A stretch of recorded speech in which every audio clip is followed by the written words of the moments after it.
Have you ever wondered how you could solve your gift wrapping dilemma when it comes to wanting to do something special or different when you wrap your gifts? Well, why not use your skills as stitchers to do that? It can be simple, it can be complicated, whatever you want to make it. But I have just a couple of little ideas for you today. Now, I didn't go to a lot of trouble to wrap this little box, but if it looks good on this plain box, you know it'll look good on tissue paper or wrapping paper or something like that. You can always add additional ribbons or whatever else you want. But if you took a strip of fabric and you use that for your ribbon and you put that around, and then these little pieces of fabric that I have created here, they have a paper backing, which makes them easy to glue onto something like this, your gift wrapping situation. So you could just glue them on like that. Wouldn't that be cute? You can make a bunch of these up out of your little scraps and different widths of paper in the back, and then just kind of collage them on the way you like them. And then you could even, let me see if I can find real quick, yeah, just a little sprig of flowers or something like that.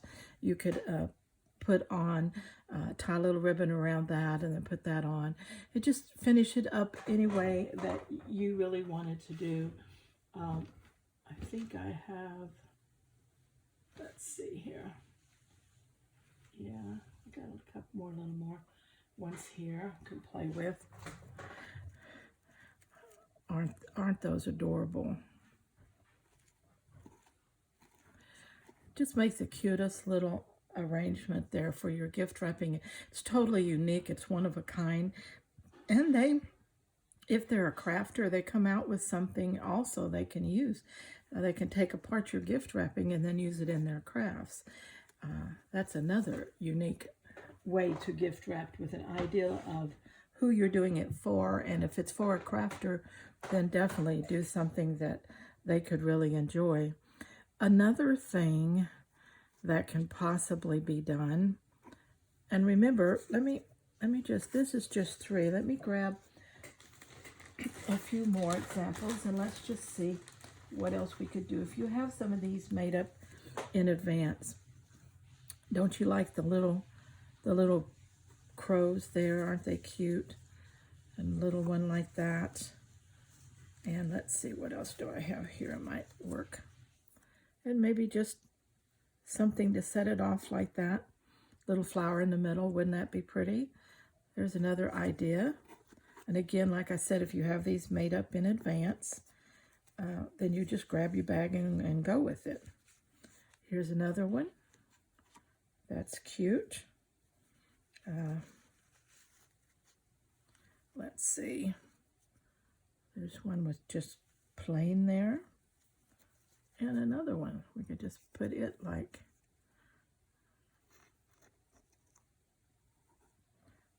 and then put some little flowers there. There's just no end to what you could do if you have some of these things, made up in advance. This one might even look cute on there too. Turn it the other way. There you go. Anyway, just have fun with it like that. And I have a bag made up so I can play with those for quite a while. All right, let's think of something else here that we might could do. Oh yeah, I want to put this in my bag, put it away. Another thing is to take a ribbon that you already have. Well, wait a minute, before I go there, I want to do this again. Take a fabric, use your ribbon, and then take a piece of your slow stitching and just put it on there, okay? Now, you can tack, just cut out 3 little circles out of paper and use a tacking stitch and tack them to the 4 corners, and then glue the paper to your package. That makes it very easy to clip the tacking stitch, pull it out, and your piece comes out whole and unharmed because the paper was what was being glued, not your fabric. And use that to showcase and to present one of your pieces with your gift wrapping, especially to someone who you know would really appreciate a piece of your artwork here. All right, there's that idea. Now, another one is, let's see, take a piece of ribbon. Like I said, I have used a piece of 1/2 inch ribbon, as you can see, and then I stitched on it just a single stitch. Well, not in some places it's not single, but I hand stitched little snippets of, in this case, most of them are vintage pieces of fabric, but I put that on there. Then I put a little torn piece of tissue paper, a little piece of, I don't know what it is, I got it at Hobby Lobby. You know, it's for florals and things like that, creating floral elements, but I cut that off and then tied some pretty nylon thread that glistens, and then I stitched a piece of yarn over that onto that to make the whole thing hold together.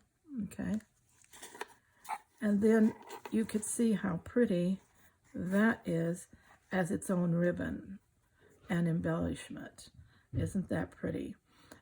You could decide how much ribbon you need for your package and then sew on your pieces. Now, if you want to do it quickly, use the machine. Just do a loose zigzag stitch down the center, catching everything one time. That's all you need to do, and using that ribbon as a background. Now, if you want a bigger package, then grab a bigger piece of ribbon and do the same thing with it, and it'll look good on a bigger package. But on a smaller package, that 1/2 inch ribbon does really well on just that much right there. Okay. All right. Now, another one that I'm working on and I haven't finished is to make up some little birds. Now, this is my little bird. And let's say I don't have some ribbon, but let's say I have a piece of scrap fabric, which I like to use. This is actually a seam. It's even elastic, but I could use that. And then I could use my little bird here. Like I said, I don't have any finished, but I intend to put this wing on him and this little head. And then I could have him sitting on the ribbon here, okay? I wouldn't have to do feet or anything like that. That's sufficient like that. But again, if you put paper, a couple of dots of paper on the back, tack it on, and then glue the paper down, they can take that off and the little bird is intact for them to use. Another really cute way to do this. Now, this little bird I'm making specifically for junk journaling, so I put it on a paper cardstock backing, the base of it, so that it can be easily glued into a junk journal. Now, I'm going to be going into more detail on this in another video as to how I create that. But look at the texture and that. Isn't that gorgeous? Just beautiful. All right. Let's see if that's all I have. I believe that is all I have for this one on the little slow stitching ways to use your slow stitching in your practical ways, the ways you need to. We all wrap gifts at times. And as stitchers, don't we want to make them an extension of ourselves? And I think that's just a wonderful idea. So, okay, till next time. let's all stay scrap happy.